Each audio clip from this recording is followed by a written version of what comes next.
আর একটি সুন্দর একটি ক্লাস যেটা হচ্ছে খুবই ইম্পর্টেন্ট সামনে এসএলএসটি লাইফ সায়েন্সকে লক্ষ্য রেখে, এনজাইম অ্যান্ড কোএনজাইম কোফ্যাক্টর। এখান থেকে প্রচুর কোশ্চেন আসে, সেটা এসএলএসটি বলে কথা নয়, যে কোনো নেট সেট গেট যেখান থেকে হোক, যেখানটায় বা আদার কম্পিটিটিভ এক্সাম, এই এনজাইম থেকে কিন্তু কোশ্চেন প্রত্যেকবারই আসে। তো আজকে আমরা সম্পূর্ণ ক্লাসটা করব এনজাইমটা শুরু থেকে লাস্ট, ঠিক আছে? তো শুরু করা যাক। আর এতে ইংলিশ ভার্সন আছে, ঠিক আছে? তো আমি বুঝিয়ে দেওয়ার দায়িত্ব আমার, বুঝিয়ে দিচ্ছি সম্পূর্ণ, ঠিক? কেন এখানটা ইংলিশটা খুব ভালো আছে, আমি তৈরি করা আছে খুবই সুন্দরভাবে। তাহলে চলো। এনজাইম তোমরা তো অনেকদিন আগে পড়েছো এনজাইম জিনিসটা কি। কোএনজাইমটা তোমরা জানো না, এনজাইম পড়েছো ক্লাস 8-9-এ পড়েছিলে, কিন্তু বাট সেই এনজাইমের সাথে এই এনজাইমটা অনেক আকাশ পাতাল তফাৎ রয়েছে। তখন উপর উপর উপর পড়েছো এনজাইম কাকে বলে, কিছু এনজাইমের নাম শুনেছো পেপসিন টিপসিন, কিন্তু এখানটা শুধু নাম জেনে ছেড়ে দিলে হবে না, কারণ এখানটা সম্পূর্ণ ইলাবোরেশন তোমাকে নিজেকে নিতে হবে, কেননা পরীক্ষার পারপোসে তোমাকে জানতে হবে। তাহলে প্রথম স্লাইডে দেখো কি দেওয়া আছে, এনজাইম। এনজাইম আগে কি, আগে সেটা জানতে হবে এনজাইমটা কি। আমি বা আমরা যেটা জানি যে একটা একটা জৈব অনুঘটক, যা একটি বিক্রিয়া করতে কি করে সাহায্য করে, নিজে বিক্রিয়ায় নিজে বিক্রিয়ায় অংশগ্রহণ পার্টিসিপেট করে না, কিন্তু বাট নিজে কিন্তু বিক্রিয়াটাকে কি করবে, নয় মন্থর করে দেবে, নয় কি হবে গতিশীল করে দেবে, দিয়ে বিক্রিয়াটা সম্পন্ন করে দেবে। সেই জৈব সেই জৈব যৌগটিকে আমরা বলবো এনজাইম। তাহলে এটাই দেখো সুন্দর করে দেখো লেখা আছে যে, দেখো এনজাইম কাকে বলে। তাহলে আমরা এখান থেকে পড়ি, দেখো অলমোস্ট অল এনজাইম আর প্রোটিন। দেখো এনজাইমের একটা গুরুত্বপূর্ণ একটা ভূমিকা আছে। এনজাইম সবসময়, যাকে বাংলায় বলা হয় কি হয়, উৎসেচক। উৎসেচক সবসময় হয় অলমোস্ট, বেশিরভাগ সময়, 90% সবই কিন্তু হচ্ছে প্রোটিন ধর্মী হয়। তাহলে একটা গুরুত্বপূর্ণ, তুমি যদি ক্যারেক্টার ভাবো যে এনজাইমের একটা গুরুত্বপূর্ণ ক্যারেক্টার কি হতে পারে, প্রথম পয়েন্টে কি হতে পারে, অ্যান্সার কি হবে, সেটা হচ্ছে almost it is protein in nature. তাহলে কি বলছে, প্রোটিন ধর্মী, এক নম্বর পয়েন্ট। দু নম্বর পয়েন্ট দেখো, enzyme follow the physical and chemical reaction of the protein. তাহলে এনজাইম কি করে, এনজাইম হচ্ছে অনুসরণ করে ভৌত এবং রাসায়নিক, প্রোটিনের ভৌত রাসায়নিক যে পরিবর্তন বিক্রিয়াকে এনজাইম কি করে অনুসরণ করে। তা বুঝতে বললাম যে এনজাইম কি হয়, নিজে বিক্রিয়াটাকে কি করবে, ত্বরান্বিত করবে এবং বা মন্থর করে দেবে, পরে নিজে বিক্রিয়া অংশগ্রহণ করবে না, কিন্তু বাট এটাকে স্টেবিলিটি নিয়ে আসবে এনজাইম। তাহলে এটাই বলছে যে এটা ফিজিক্যাল কেমিক্যাল, আমরা দুটোই হতে পারে, ফিজিক্যাল ভৌত এবং রাসায়নিক দুটোই হতে পারে, দুটোকেই কিন্তু ত্বরান্বিত করবে, প্রোটিনের যে রিয়াকশনকে সে ত্বরান্বিত করবে। দেখো 3 নম্বর পয়েন্ট, যদি ক্যারেক্টার যদি বলা হয় কি হবে, দে আর, আমি একটা পেনের কালিটা বড় করে নিচ্ছি, দে বলছে আর দে আর হিট লিয়াবল, অ্যান্ড এটা কি তাপ, হ্যাঁ, এরা হচ্ছে তাপহীন, সলিউবল ইন ওয়াটার, জলে অবশ্যই দ্রাব্য হয় এরা। অনেক সময় আবার কিছু কিছু এনজাইম রয়েছে জলে আবার অদ্রাব্য হয়, তো ঠিক আছে, আমরা কিছু দেখবো যে জলে দ্রাব্য দেখবো, কিছু অদ্রাব্য দেখবো। Precipitated by the protein প্রেসিপিটিং reagent, যদি তুমি প্রোটিন প্রেসিপিটিং রিএজেন্ট যদি তুমি দাও, তাহলে দেখা যাবে যে এরা এই এনজাইমটা কি হবে, অধ্যক্ষেপ পড়বে, ঠিক আছে? তাহলে কি প্রোটিন প্রেসিপিটেড এজেন্টের নামটা কি, খুবই ইম্পর্টেন্ট একটা স্টার্ট, তাই না? কি নামটা কি, অবশ্যই দেখে নাও, যে অ্যামোনিয়াম সালফেট। তুমি যদি অ্যামোনিয়াম বিক্রিয়ার মধ্যে, তুমি এনজাইম তো অবশ্যই রয়েছে, তার মধ্যে তুমি যদি অ্যামোনিয়াম সালফেট তুমি যদি পরবর্তী ক্ষেত্রে দাও, তাহলে দেখবা যে এনজাইমটা, এই উৎসেচকটা যে উৎসেচকই হোক, সে উৎসেচকটা কি হবে, তিথিয়ে পড়বে নিচের দিকে, প্রেসিপিটেট হবে, যাকে আমরা বাংলায় বলবো অধঃক্ষেপণ হবে, ঠিক আছে? আচ্ছা, আর কি হবে দেখো, টাইক্লোরো অ্যাসিটিক অ্যাসিড। তাহলে এরা হচ্ছে প্রেসিপিটিং এজেন্ট। তাহলে দুটো প্রেসিপিটিং এজেন্টের নাম বলো যারা এনজাইমকে প্রেসিপিট করতে সাহায্য করে। অ্যান্সার কি হবে তখন, অ্যামোনিয়াম সালফেট এবং টাইক্লোরো অ্যাসিটিক অ্যাসিড, ঠিক আছে? আচ্ছা, এছাড়াও তারা কন্টেন দেখো 16% ওয়েট অফ দ্য নাইট্রোজেন। তাহলে আমি এইমাত্র বললাম না যে কি বললাম যে প্রোটিন ধর্মী হয় এনজাইম। তাহলে প্রোটিন মানে কি, প্রোটিন অনেক কটা অ্যামাইনো অ্যাসিড মিলে কি হয়, একটা প্রোটিন তৈরি হয়, তাই না? আর অ্যামাইনো অ্যাসিডের মধ্যে কি রয়েছে, কার্বক্সিলিক গ্রুপ রয়েছে, মিথাইল গ্রুপ রয়েছে, হাইড্রোজেন গ্রুপ রয়েছে, আর একটা কি আছে যেটা খুবই ইম্পর্টেন্ট, যেটা হচ্ছে অন্যান্য কার্বোহাইড্রেটকে থেকে ফ্যাট থেকে প্রোটিনকে আলাদা করছে, সেটা কি নাইট্রোজেন গ্রুপ, তাই না? Nitrogen group. তাহলে কি হবে, তো যেহেতু এটা প্রোটিন ধর্মী হয়, তাহলে কি হবে, প্রায় 60% এদের ওয়েটের প্রায় 60% থাকে নাইট্রোজেন থাকে। তাহলে এই প্রথম স্লাইড থেকে আশা করি সম্পূর্ণ সুন্দর করে বুঝে গেলে যে প্রথম স্লাইড থেকে কি বলতে চাইছে আর কি বোঝাতে চাইছি, সেটা অবশ্যই বুঝতে পারলে। নেক্সট, এইবার আমরা পড়বো যে এনজাইম আর দ্য বাই ক্যাটালাইট। হ্যাঁ, বাই ক্যাটালাইট হিসাবে, বায়ো ক্যাটালাইট হিসাবে, জৈব ক্যাটালাইট হিসাবে এনজাইম একটা গুরুত্বপূর্ণ ভূমিকা পালন করে। দেখা যাক কিরকম করে। দেখো, যেটা আমি বলছিলাম, যেটা আমরা ক্লাস 9-এর বইয়ে পড়েছিলাম, সেইটা দেখো, কথাটা এখানটাও আছে যে ক্যাটালাইট আর এই এই ক্যাটালাইট মানে কি, ক্যাটালাইট বাংলা কি, অনুঘটক। ক্যাটালাইট মানে কি, অনুঘটক বলা হয়। অনুঘটক আর substances which accelerate the rate of the reaction. তাহলে আচ্ছা, এই লাইনের মানে কি আমি বলে দিচ্ছি। দেখো, অনুঘটক হচ্ছে একটা সাবস্টেন্সেস মানে কি বলা হয়, পদার্থ, তাই না? সাবস্টেন্স মানে উপাদানও বলি আমরা, একটা পদার্থ বা উপাদান যা অ্যাক্সিলেট করে মানে ত্বরান্বিত করে the rate of the chemical reaction, chemical রিয়াকশনের রেটকে, গতিকে কি করে, ত্বরান্বিত করে মানে বাড়িয়ে দেয়, ঠিক আছে? But do not change the equilibrium. তাহলে আমি এইমাত্র বললাম, কিন্তু এরা নিজেরা কিন্তু, বা এই যে ভারসাম্য, ইকুইলিব্রিয়াম ভারসাম্যটাকে কখনোই পরিবর্তন করে না, মানে নিজেরা কখনো চেঞ্জ হয় না, ঠিক আছে? দেখো নেক্সট কি বলছে, এই পয়েন্ট দেখো, lack enzyme will lead to block in the metabolic pathway causing inborn error of the metabolism. যে এই দেখো, যদি এনজাইমে যদি কোনো রকম অভাব হয়, মানে যদি কমে যায়, মানে যদি ঘাটতি পড়ে যায়, তাহলে যে এই যে রিয়াকশন, যে ব্লক মেটাবলিজম, মানে মেটাবলিজম যে ব্লকগুলি আছে, সেগুলি কি হবে, ইনবোর্ন মানে এক ধরনের কি হবে, ত্রুটি সৃষ্টি হবে। সে কিরকম ত্রুটি বলো, ইনবোর্ন এরর অফ দ্য মেটাবলিজম। ইনবোর্ন মানে কি, জন্মগত ত্রুটি হতে পারে, বিপাকীয় পথে একটা জন্মগত ত্রুটি হতে পারে। কোনো এনজাইম কমে গেলে কি হবে, তার বিক্রিয়া ত্বরান্বিত হবে না, তাহলে কিন্তু একটা প্রবলেমের সৃষ্টি হবে, ঠিক আছে? তাহলে এইখানে তুমি বুঝতে পারছো যে এনজাইম কিন্তু একটা গুরুত্বপূর্ণ ভূমিকা পালন করে কিন্তু যে কোনো আমাদের দেহের বিপাকীয় কাজের দিকে, তাই না? যদি কমে যায় তাহলে কি হবে, ত্রুটি সৃষ্টি হতে পারে, তাহলে এটা আলাদা একটা রোগের সৃষ্টি হয়ে যেতে পারে। তাহলে এ থেকে বুঝতে পারছি এনজাইম খুব গুরুত্বপূর্ণ ভূমিকা পালন করছে। আচ্ছা, এবার দেখো আমরা যেটা পড়বো, যেটা এই কথাগুলি খুবই বারবার আসবে যখন আমাদের কোনো অঙ্ক দেবে এখান থেকে না, তখন আমাদের এইগুলি জানতে হবে, সাবস্ট্রেটটা কি আর প্রোডাক্টটা কি। দেখো, substrate are the upon which is enzyme react is call to substrate. তাহলে আমরা যদি একটা এক্সাম্পল দিয়ে যদি বলি, যেমন ধরো কি হবে, আচ্ছা, যেমন C6H12, আমি একটা সাপোজ একটা এক্সাম্পল দিচ্ছি। হ্যাঁ, C6H12O6, তাহলে গ্লুকোজ, ঠিক আছে? আচ্ছা, গ্লুকোজ সাথে কি হয় বলো, কার্বন ডাইঅক্সাইড যুক্ত হয়ে যায়, তারপরে কি হবে বলো, সেখান থেকে কি হবে, জল তৈরি হবে এবং অক্সিজেন তৈরি হবে, H2O। আচ্ছা, এখানটায়, আচ্ছা এটাকে বাদ দিয়ে অন্য, আচ্ছা অন্য একটা আরো ইজি দিচ্ছি তোমাকে, বাদ দাও, এটা বাদ দাও, আরো ইজি দিচ্ছি, চলো আমি আরো ইজি, এ বি আকারে নিতে পারি তো, অবশ্যই এ বি। ধরো এ একটা বিক্রিয়ক, এবং বি যদি যুক্ত করে দেয়, এর উপরে যদি আমি এনজাইম দিই, এনজাইম দিলাম, দিয়ে কি হবে, এ বি হয়ে গেল, আর কিছু ধরো হিট তৈরি হলো, ঠিক আছে, হিট, তাপ তৈরি হলো। এবার একদম ইজি প্লেন একটা আমি দিলাম।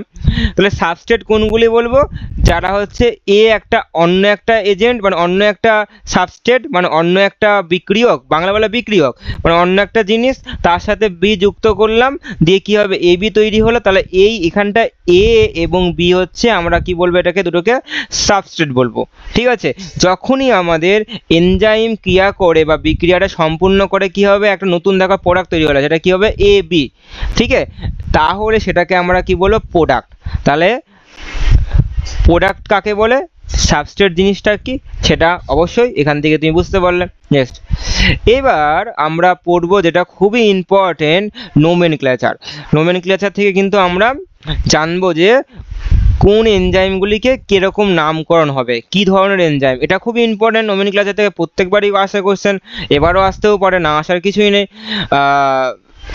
নোমেনক্লেচার অফ দ্য এনজাইম, দেখো আর্লি ওয়ার্কার, আগে যারা ছিল তারা ওয়ার্কার, যেমন হুইমসিকেল নেম, মানে তারা একটা কি হয় হুইমসিকেল নেম দিয়েছিল, কোনো রকমের যে আলাদা কিছু না, যে আগেকার যারা কাজ করেছিল এনজাইম নিয়ে তারা হুইমসিকেল নেম দিয়েছিল, মানে না তাদের ইচ্ছা খুশি একটা নাম দিয়েছিল, ঠিক আছে।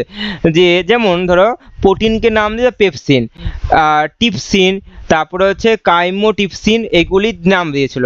কিন্তু বর্তমান যারা মানে ওর পরবর্তী যারা ওয়ার্কার, মানে যারা কর্মীরা, মানে যারা হচ্ছে সায়েন্টিস্টরা, যারা কিন্তু দেখো টিভিওয়াল নেম দিয়েছে, মানে একটা নির্দিষ্ট সজ্জায় কি একটা নাম দিয়েছে, ঠিক আছে।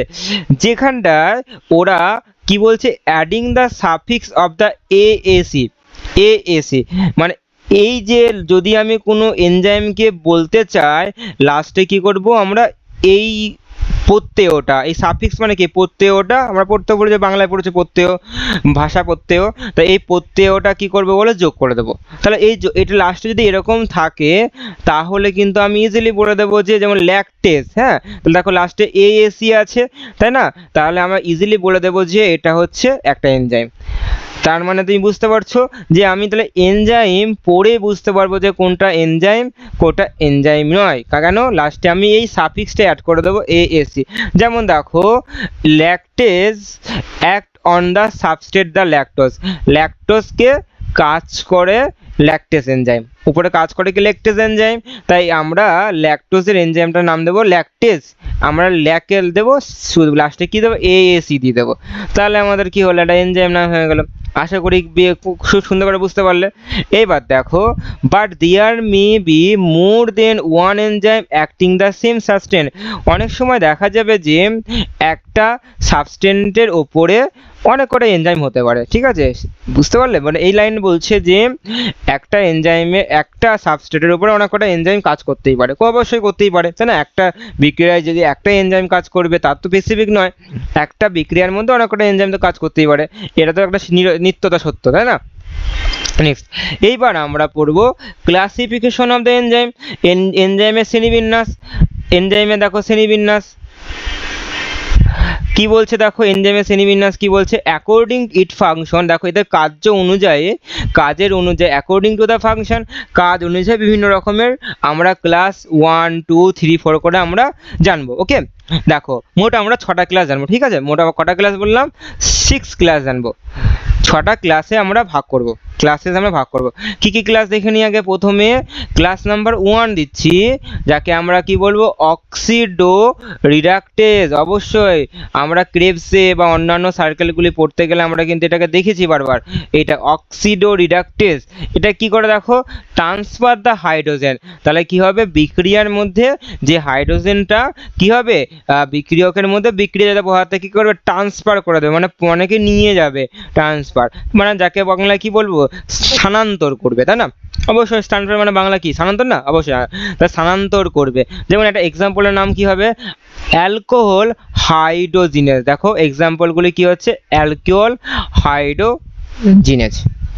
তাহলে তোমাকে যদি কোশ্চেন কিছু থাকতেই পারে, অক্সিডো রিডাকটেজের একটা এক্সাম্পল দাও, তাহলে কিন্তু অ্যান্সার হবে কি, অ্যালকোহল হাইড্রোজিনেজ। আরও হতে পারে অবশ্যই।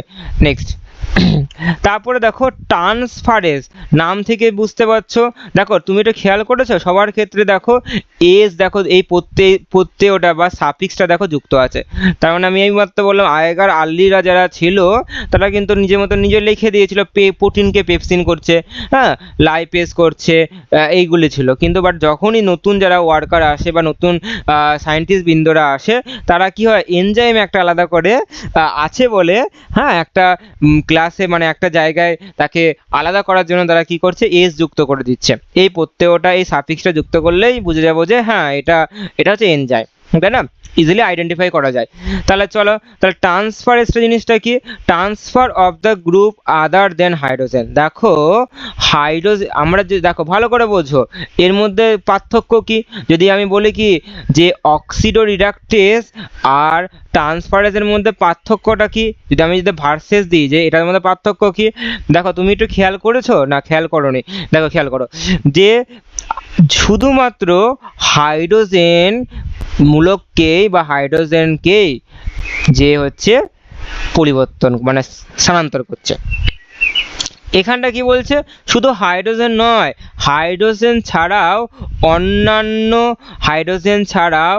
অন্যান্য মূলকগুলো তো বা অন্যান্য গ্রুপগুলিকে যখন আমি ট্রান্সফার করব তখন আমরা বলবো ট্রান্সফারেন্স।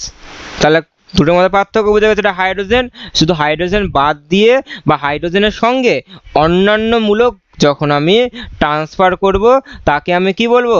Transference enzyme. যেমন একটা example now, হেক্সোকাইনেস।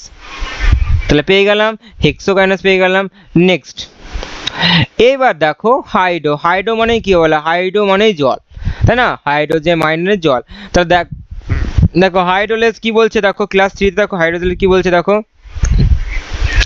Clip the bond and add the water. মানে যে এই যে রিয়াকশনের যে বন্ধনগুলি রয়েছে, আমরা সেই হাইড্রোজেন বন্ধন আমরা কেমিস্ট্রিতে 11-এর বই পড়েছিলাম না, হাইড্রোজেন বন্ধন, ভ্যান ডার ওয়াল বন্ড, এগুলি আমরা কেমিস্ট্রিতে পড়েছিলাম। সমযোজী বন্ধন, আয়নীয় বন্ধন। তাহলে এই যে বন্ধনগুলি কে কী করবে বলো? ভেঙে দেবে। ভেঙে দিয়ে কী করবে? জল যুক্ত করে দেবে। কী করবে? দেখো জল যুক্ত করবে। তাই এই ধরনের এনজাইমকে আমরা কি বলবো? হাইড্রোলেস এনজাইম। ঠিক আছে, আচ্ছা তাহলে একটা এক্সাম্পল কি হবে? অ্যাসিটাইল ক্লোরিন অ্যাস্টারেস, এটা একটা হাইড্রোলেস এনজাইমের একটা কি বলো? এক্সাম্পল। আচ্ছা নেক্সট দেখো লাইএস।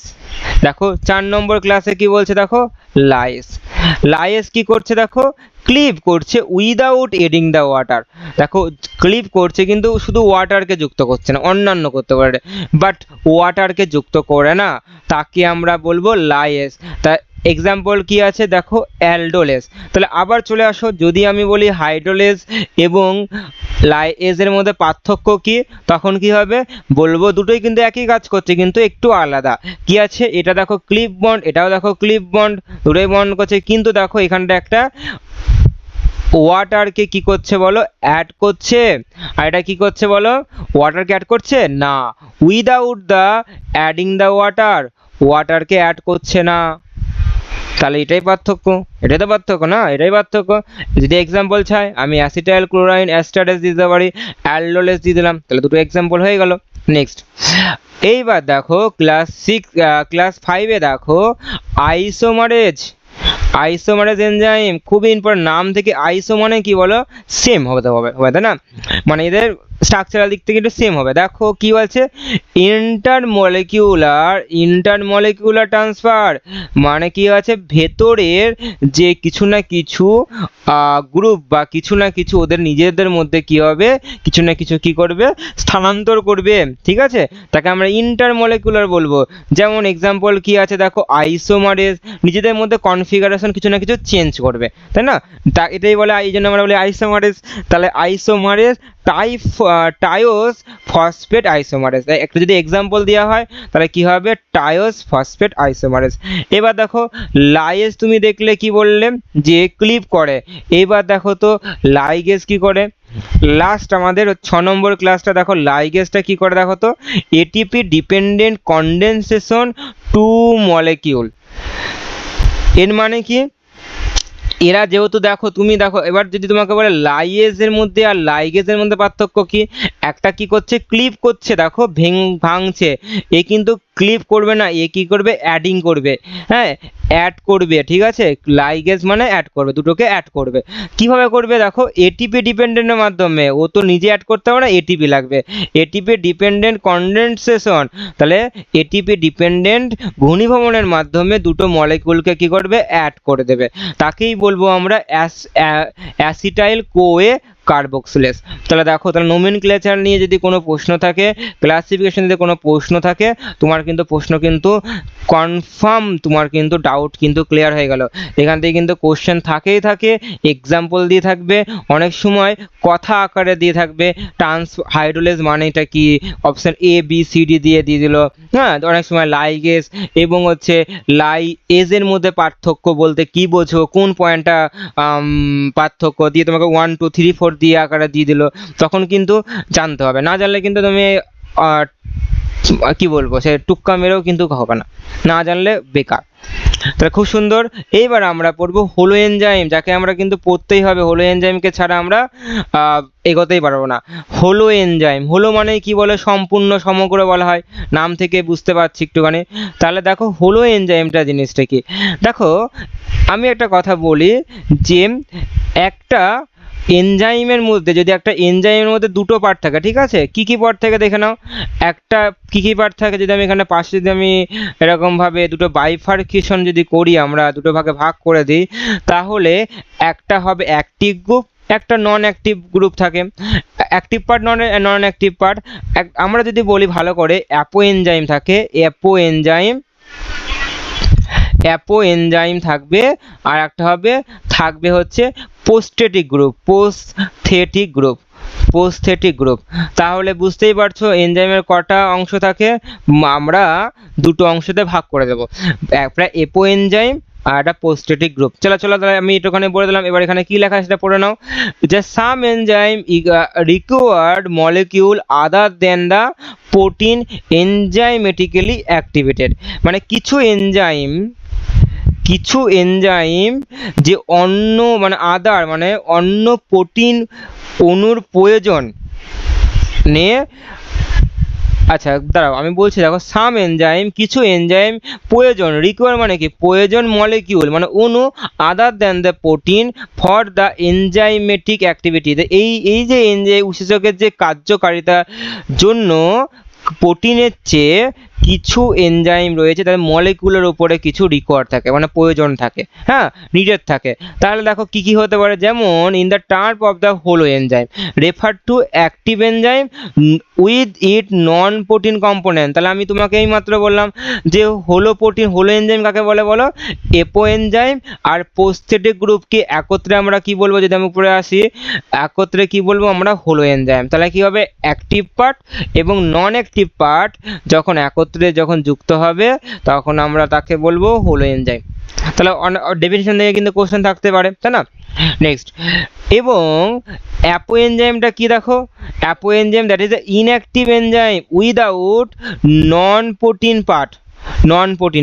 দেখো বলছে কি, দেখো এপো এনজাইমটা কি হচ্ছে, এটা ইনঅ্যাক্টিভ এনজাইম, ঠিক আছে, যেখানটায় কোনো রকমের প্রোটিন পার্ট থাকে না, ঠিক আছে।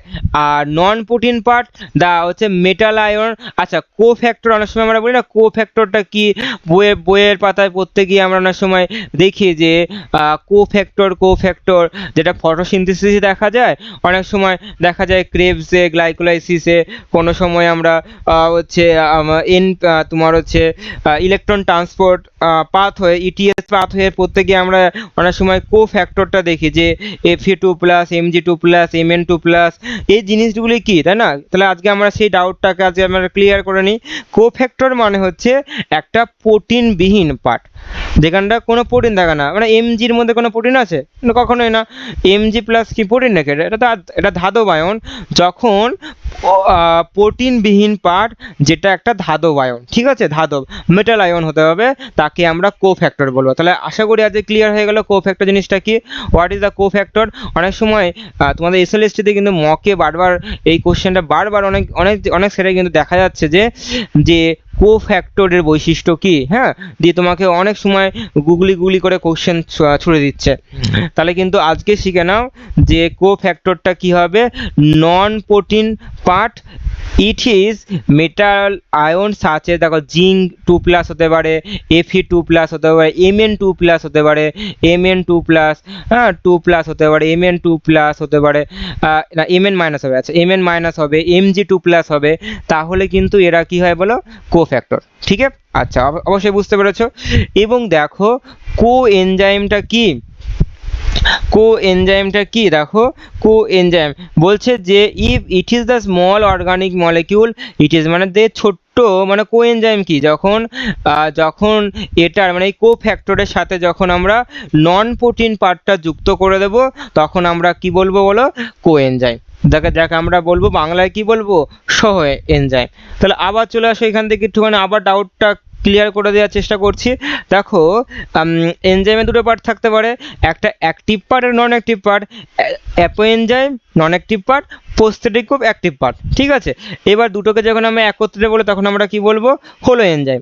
এবং দেখো যখন এপো এনজাইম কি ইনঅ্যাক্টিভ পার্ট উইদাউট দ্য হচ্ছে নন অ্যাক্টিভ নন প্রোটিন পার্ট। দেখো মানে তাহলে অ্যাপো এনজাইমটা কি বলো, প্রোটিন পার্টটা ভালো করে বোঝো। এই অ্যাপো এনজাইমটা কোনটা বলো তো, প্রোটিন পার্টটা হয়, ঠিক আছে, ভালো করে বুঝে নাও। অ্যাপো এনজাইমটা কিন্তু প্রোটিন পার্ট, আর এই প্রোস্থেটিক গ্রুপটা কি হয় বলো, নন প্রোটিন পার্ট। তাহলে আমি যদি এখানে লিখি আবার এখানে 3 মিনিট যদি লিখি, এটা কি বলো, নন প্রোটিন পার্ট, নন প্রোটিন পার্ট, ঠিক আছে। আর এপো এনজাইমটা কি হচ্ছে বলো, প্রোটিন পার্ট। তাহলে একটা এনজাইমের কি হবে, প্রোটিন পার্টও থাকতে পারে নন প্রোটিন পার্ট থাকতে পারে। তাহলে হচ্ছে এপো এনজাইমটা হচ্ছে নন প্রোটিন পার্ট আর হচ্ছে এটা কি নন প্রোটিন পার্ট।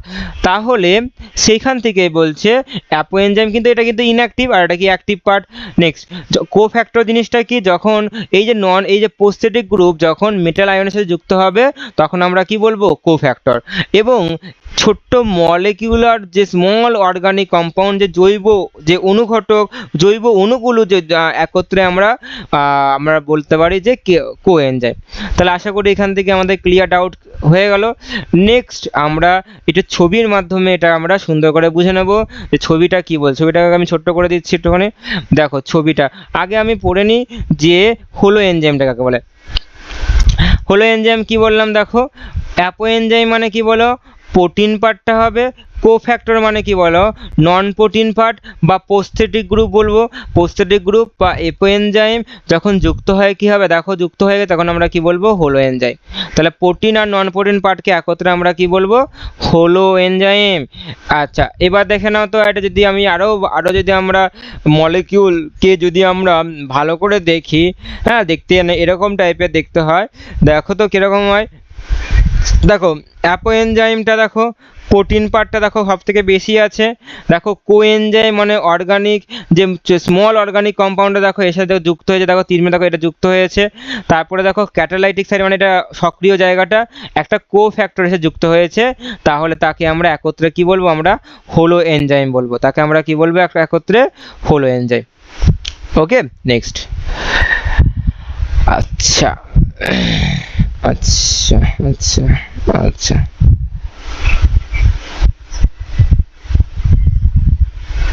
আচ্ছা আমি যাতে সম্পূর্ণ মনে যে হবে না, যাই হোক যেহেতু বড় একটা টপিক আর খুব গুরুত্বপূর্ণ টপিক, আমি হাফটা কমপ্লিট করছি, ঠিক আছে, আর হাফটা আমি নেক্সট ক্লাসে আমি দেবো, তোমাদের দেবো, ঠিক আছে।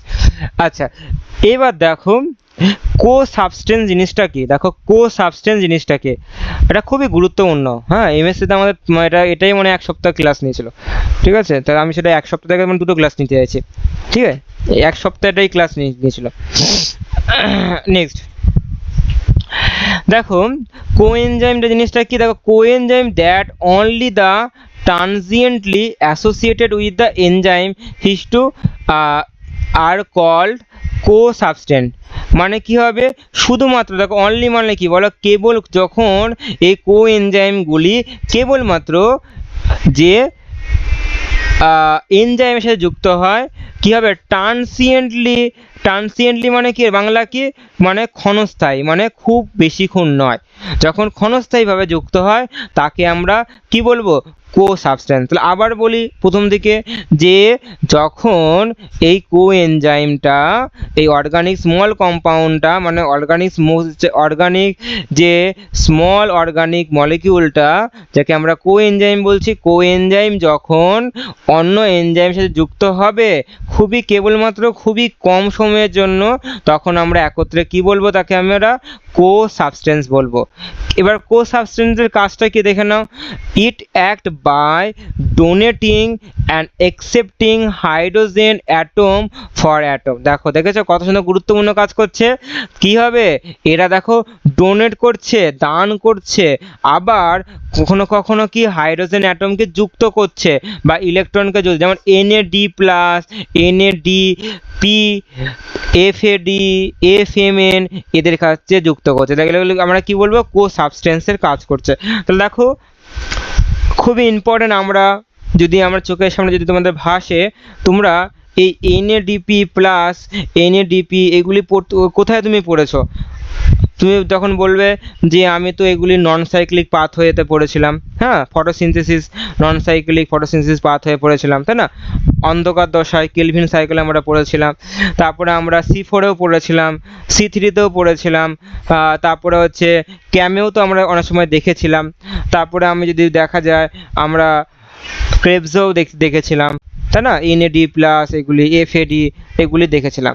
তাহলে দেখো সবই এনজাইমের মাধ্যমে কি হাসিল হচ্ছে, তাহলে কি করছে, তাহলে আমরা এগুলিকে কি বলছি, কো সাবস্টেন্স হিসেবে কাজ করছে। তাহলে কি করছে দেখো, হাইড্রোজেন অ্যাটমকে ছাড়তে সাহায্য করছে বা যুক্ত হতে সাহায্য করছে, যার ফলে কি হবে, এই বিক্রিয়াটাকে ত্বরান্বিত করছে।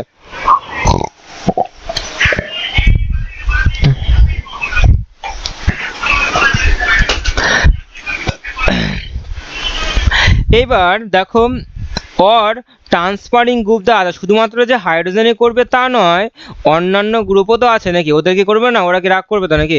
তো ওদেরকেও কিন্তু কোয়ে সাবস্টেন্সগুলি কি ট্রান্সফারে গুরুত্বপূর্ণ ভূমিকা পালন করে, তাই তো? আচ্ছা, নেক্সট এবার দেখো আমাদের দেখো পোস্টেটিক গ্রুপ, আমরা কিন্তু দেখো অনেকক্ষণ এই সম্বন্ধে অনেক সময় বলছিলাম, তাই না?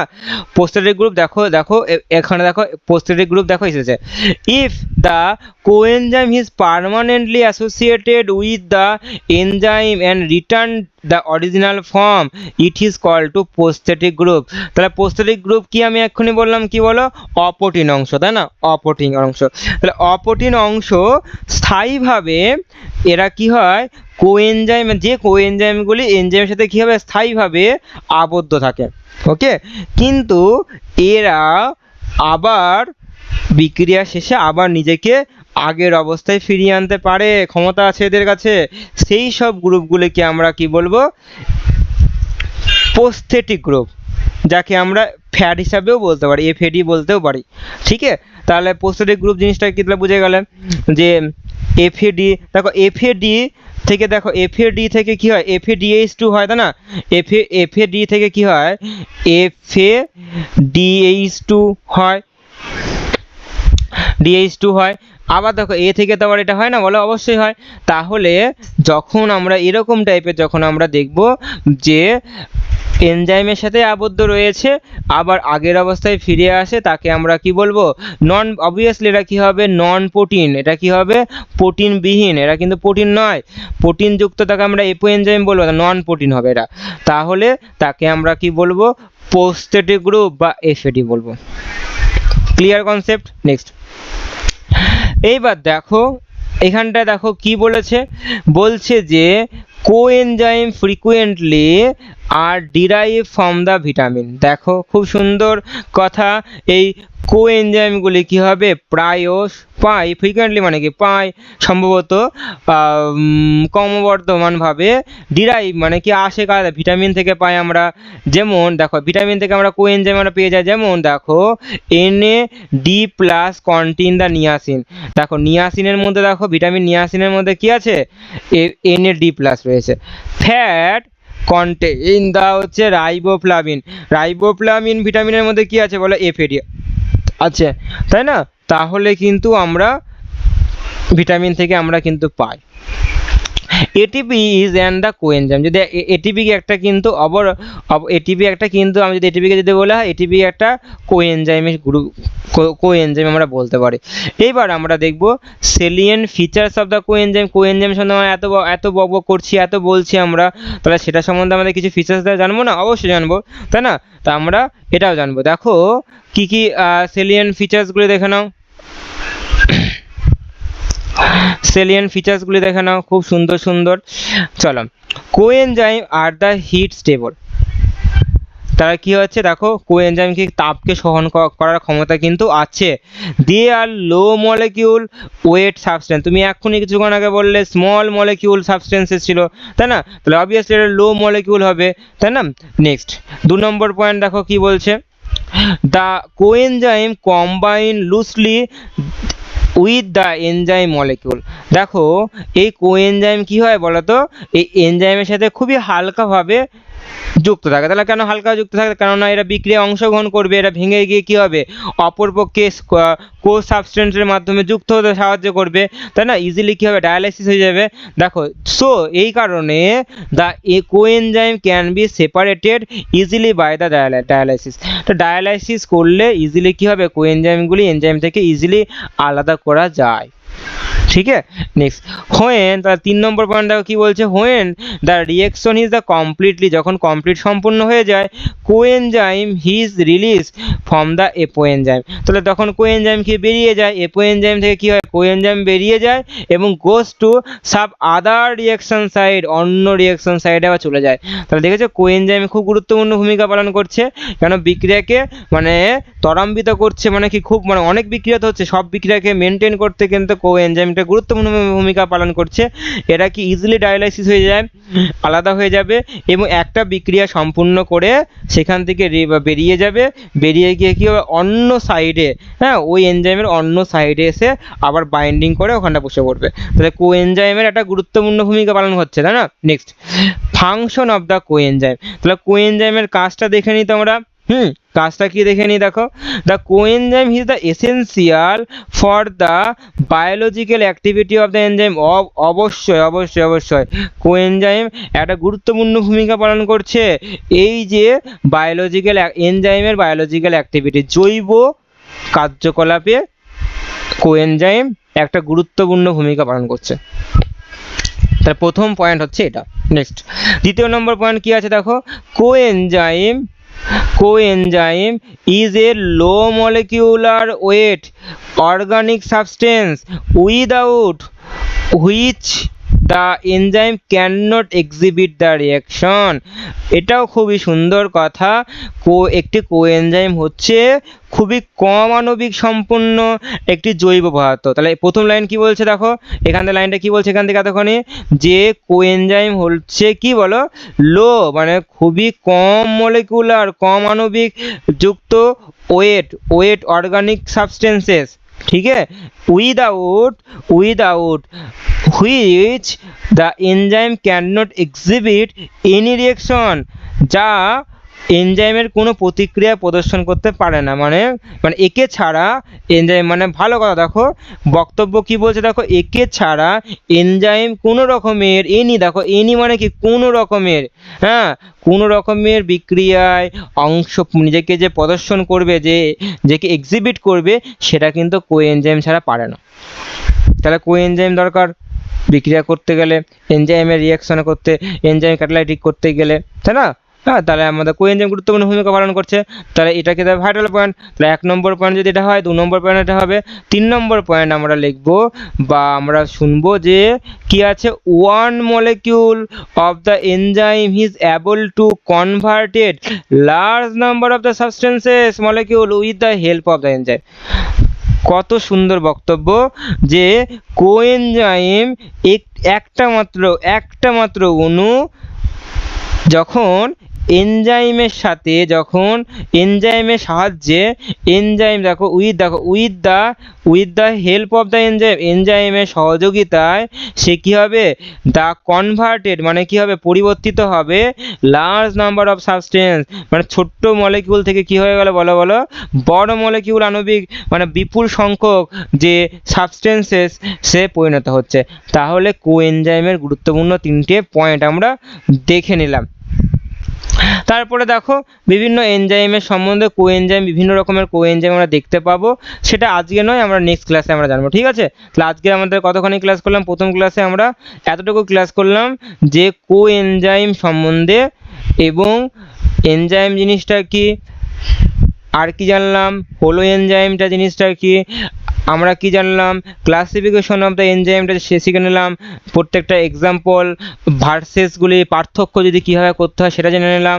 আমরা কি শিখলাম, নোমেনক্লিচার অফ দ্য এনজাইম সেটা শিখলাম, প্রোডাক্ট কাকে বলে, সাবস্টেন্সেস কী হবে, এনজাইম না কাজ করলে কী ধরনের প্রবলেম সৃষ্টি হবে, হ্যাঁ, বায়োক্যাটালাইটিড কেন বলা হয়, এনজাইম কাকে বলে। আমরা কিন্তু প্রথম ক্লাসে আমরা কিন্তু এটা এনজাইমের প্রথম ক্লাসে কিন্তু আমরা এতটুকু জানলাম যে এনজাইম। নেক্সট ক্লাস কিন্তু খুবই ইম্পর্ট্যান্ট হবে, নেক্সট ক্লাস কিন্তু খুবই ইম্পর্ট্যান্ট হবে। আমরা কোএনজাইমের বিভিন্ন টাইপগুলি আমরা দেখে নেব, তারপরে কম্পিটিটিভ ইনহিবিটর দেখে নেব। মানে বুঝতে পারছো নেক্সট এনজাইমটা, নেক্সট ক্লাসটা কতটা ইম্পর্ট্যান্ট ক্লাস হবে, জাস্ট কল্পনার বাইরে। এখান থেকে প্রচুর কোশ্চেন হতে পারে, কোশ্চেনগুলিও আমি কিন্তু করিয়ে দেবো, ঠিক আছে, কোশ্চেনগুলোও কিন্তু আমার করিয়ে দেবো, ঠিক আছে। পরবর্তী 3 নম্বর ক্লাসে আমি কিন্তু কোশ্চেনগুলোও করে দেবো। কিছু মানে গ্রাফের মাধ্যমে, কিছু ছবির মাধ্যমে অনেক সময় কোশ্চেন আকারে দেখতে পাওয়া যায় এনজাইমে। কোশ্চেন কিছু গ্রাফ তোমাকে দেবে, আপ ডাউন হচ্ছে, এটা গেইন হচ্ছে, এটাও অ্যাক্সিলারেট হচ্ছে, এটা হচ্ছে মন্থর মানে নিচে চলে আসছে গ্রাফের গ্রাফটা, তখন কীরকম হবে, কোথায় ভিমেক্সের কাজ কি সর্বাধিক হবে, এরকমও কিছু এনজাইম থেকে কিন্তু কঠিন কোশ্চেন দেখতে পাওয়া যায় এসএলএসটি বা অন্যান্য চাকরির পরীক্ষায়। তাহলে সেটাও আমরা কিন্তু কভার করবো, মানে এনজাইম যদি করি সম্পূর্ণ এনজাইম করে দেবো, ঠিক আছে। তাহলে যেন এখান থেকে কোনো রকমের কোশ্চেন যেন না হাতছাড়া হয়। তাহলে আজকে এখানটাই ক্লাস, নেক্সট ক্লাস, পরবর্তী ক্লাস ওয়েট, সময়ের অপেক্ষায়।